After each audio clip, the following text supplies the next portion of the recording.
En télétravail, on a aussi droit au ticket resto comme les collègues sur le site. C'est en tout cas ce qu'affirme un arrêt récent de la Cour de cassation datant du 8 octobre 2025.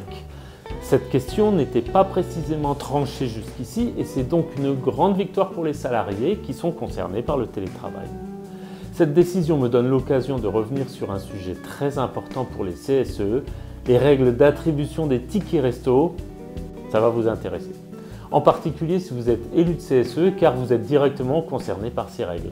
Aussi, restez jusqu'à la fin de cette vidéo car ce que vous allez apprendre va faire augmenter la subvention de l'employeur pour les activités sociales et culturelles du CSE dans votre entreprise.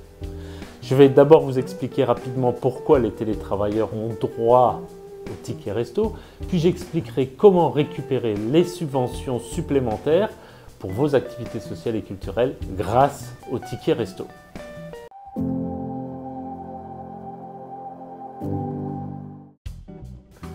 Depuis plusieurs années, une question faisait débat. Les salariés en télétravail ont-ils les mêmes droits que ceux qui travaillent sur site, en particulier pour les tickets restaurants? Eh bien, les tribunaux ne disaient pas tous la même chose.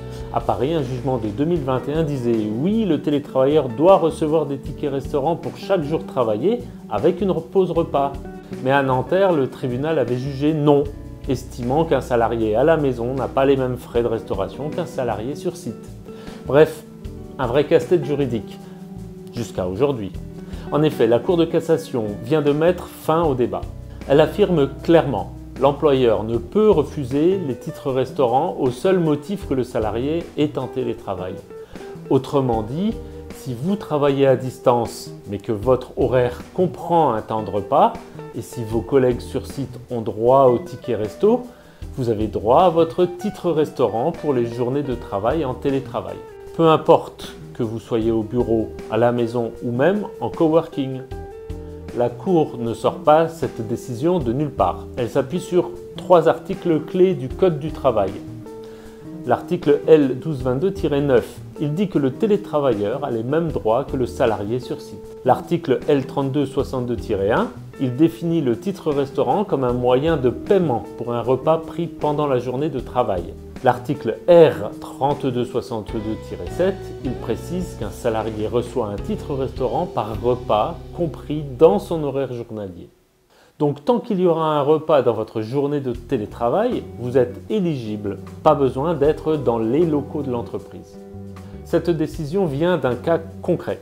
Un directeur commercial de la société Yamaha Music réclamait les contributions patronales sur ses titres restaurants pour la période de mars 2020 à mars 2022, c'est-à-dire pendant le télétravail imposé par la crise sanitaire. Pendant cette période, il était en télétravail 5 jours par semaine. Il réclame donc une somme de 1 700 €, qui est la contribution normale de son employeur sur les tickets resto. Les prud'hommes lui ont donné raison. L'employeur a saisi la Cour de cassation qui a confirmé le jugement des prud'hommes. Le télétravail ne justifie pas de priver un salarié de cet avantage. Et c'est logique, les titres restaurants sont cofinancés entre 50% et 60% par l'employeur, le reste étant payé par le salarié.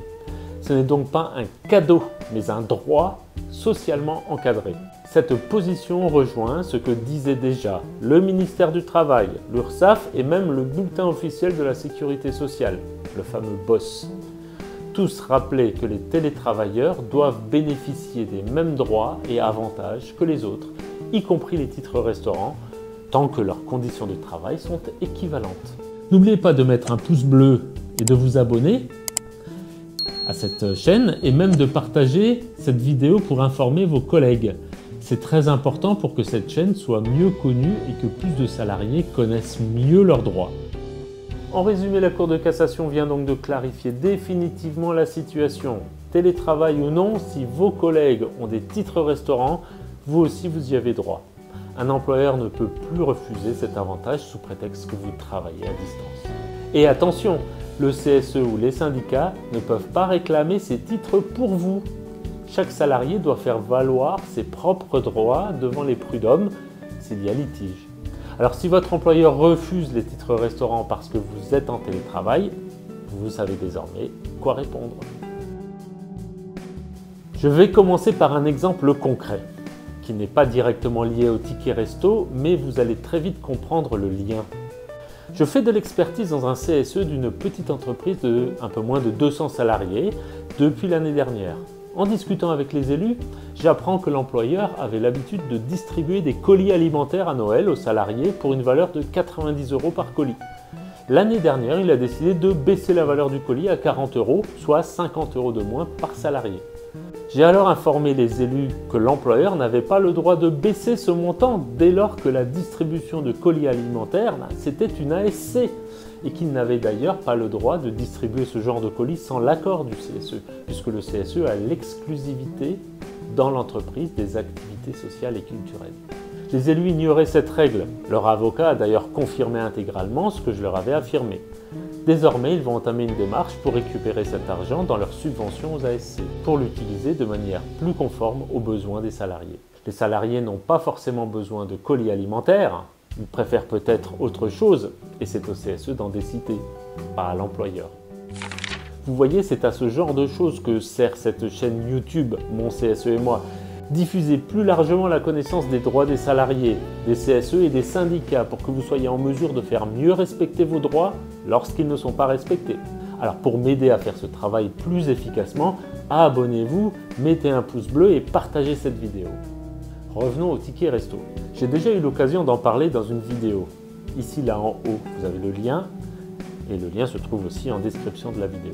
Les subventions de votre employeur pour les tickets resto, c'est de l'argent qui relève de la subvention aux activités sociales et culturelles du CSE. En effet, le fait de financer en partie des titres restaurants pour que les salariés puissent se nourrir pendant leur journée de travail participe de l'amélioration des conditions de vie des salariés. Et ça, c'est la définition des ASC. Tout comme la distribution de colis alimentaires que j'ai évoqué tout à l'heure, or le CSE a l'exclusivité de la distribution des ASC dans l'entreprise.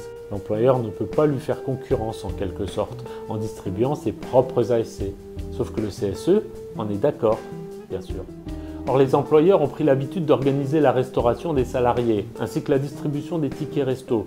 Et les CSE ont fini par oublier que cela relevait de leurs prérogatives. Les CSE contrôlent donc de moins en moins l'argent qui est dépensé dans ce but. Et cela pose un problème, car comme ces distributions sont des ASC, elles entrent dans la subvention annuelle de l'employeur aux ASC. Elles ne peuvent donc pas diminuer, en proportion de la masse salariale bien sûr. Petit rappel, si votre employeur verse une subvention aux ASC de 1% de la masse salariale, il n'a pas le droit de faire baisser ce taux l'année suivante. Bien sûr, la masse salariale peut baisser et donc la subvention en euros peut baisser, mais ce 1% ne peut pas baisser. Ainsi, si on intègre la subvention au ticket resto ou à la restauration de la part de l'employeur, il faut recalculer la proportion de la masse salariale que cela représente. On peut peut-être passer de 1 à 1,2% par exemple. Dans ce cas, il faut vérifier chaque année que l'employeur ne verse pas moins de 1,2% de la masse salariale au CSE pour les ASC. Je vous conseille donc de bien regarder le montant de la subvention aux ASC dans votre entreprise, ainsi que la subvention que votre employeur verse pour la restauration des salariés, restaurant d'entreprise et ticket restaurant. Et calculer la proportion de la masse salariale à laquelle cela correspond pour être certain de ne pas vous faire avoir sur ce point. Si cette vidéo vous a été utile, cliquez ici ou ici sur d'autres vidéos de ma chaîne qui vont très certainement elles aussi vous intéresser et vous être utiles.